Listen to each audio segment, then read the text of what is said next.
नमस्कार मंडळी, स्मार्ट डिलाइटमध्ये आपलं स्वागत आहे। आज आपण बनवणार आहोत शेवभाजी। रोज रोज त्याच भाज्या खाऊन कंटाळा येतो।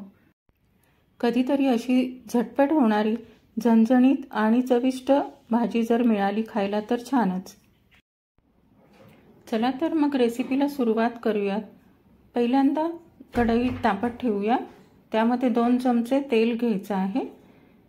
तेलामध्ये आपण एक दालचिनीचा तुकडा, लवंग आणि मिरी घालणार आहोत। हे व्यवस्थित तेलात परतून घ्यायचं आहे। परतून झाल्यानंतर लवंग, मिरी आणि दालचिनी आपण साइडला काढून घेणार आहोत।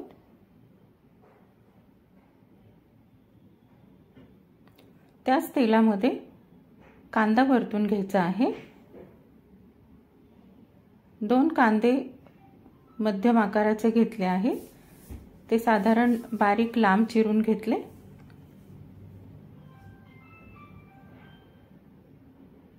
व्यवस्थित लाल रंगावर कांदा परतून घ्यायचा आहे। त्यानंतर एक टोमॅटो बारीक चिरून घातला आहे। तो सुद्धा व्यवस्थित परतून घ्यायचा आहे। लसूण पाकळ्या 9 ते 10 घातल्या आहे। सर्व व्यवस्थित परतून घ्यायचं आहे। सर्वात शेवटी मग 1 चमचा तीळ आणि 1 चमचा खसखस घालायची आहे। हे सुद्धा व्यवस्थित भाजून घ्यायचं आहे। आणि हे जे भाजलेले जिन्नस आहेत हे थोडे गार करून घ्यायचे आणि मग एका मिक्सरच्या भांड्यामध्ये घ्यायचे। त्यामध्ये चकत्या केलेलं खोबरं, 1 वाटी खोबरं घालत आहे। आपण भाजून घेतलेली लवंग, मिरी आणि दालचिनी हे सुद्धा यात घालायचं आणि मिक्सरवर बारीक वाटून घ्यायचं आहे। हे बघा, आता वाटण तयार आहे। आता दुसऱ्या कढईमध्ये 3 टेबलस्पून तेल घेणार आहे।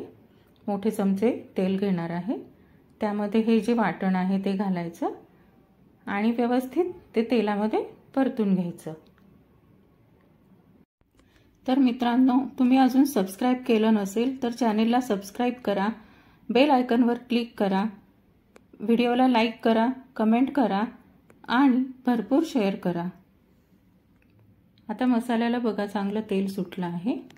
त्यामध्ये आपण घालणार आहोत 1 चमचा घरचा मसाला, 1 चमचा लाल तिखट, अर्धा चमचा हळद घालणार आहोत। हे सर्व व्यवस्थित परतून घ्यायचे। त्यानंतर पाणी घालायचं आहे आवश्यकतेनुसार। मिक्सरमध्ये जो मसाला होता ते निघून येण्यासाठी मी थोडं त्याच्यामध्ये पाणी टाकून मिक्सरच्या भांड्यातलं पाणी आपण घातलं आहे कढईमध्ये।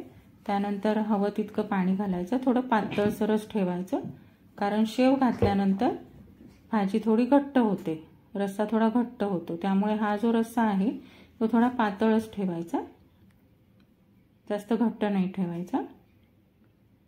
हे बघा, अशा पद्धतीने पातळ या कन्सिस्टन्सीमध्ये रस्सा हवा आहे आपल्याला। आता या रश्श्यामध्ये आपण जाड शेव घालणार आहोत। जाड आणि तिखट शेव असते ही शेव जी आहे ती जास्त खुसखुशीत अशी नाही घ्यायची, थोडी कडक शेव घ्यायची शेवभाजीसाठी, नाहीतर शेव लवकर मऊ पडते।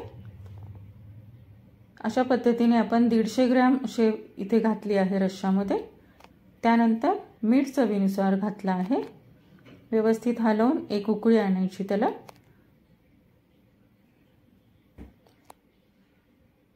उकळी आल्यानंतर आवडीनुसार कोथिंबीर घालायची आहे। बघा किती छान रंग आला आहे। अशा पद्धतीने आपली शेवभाजी तयार झाली आहे। चमचमीत, झणझणीत आणि मस्त टेस्टी अशी शेवभाजी तयार आहे। मित्रांनो, तुम्ही ही रेसिपी नक्की घरी बनवून बघा आणि कशी झाली ते कमेंटमध्ये कळवायला विसरू नका। तर मित्रांनो, भेटूयात नवीन रेसिपीसह नवीन व्हिडिओमध्ये। धन्यवाद।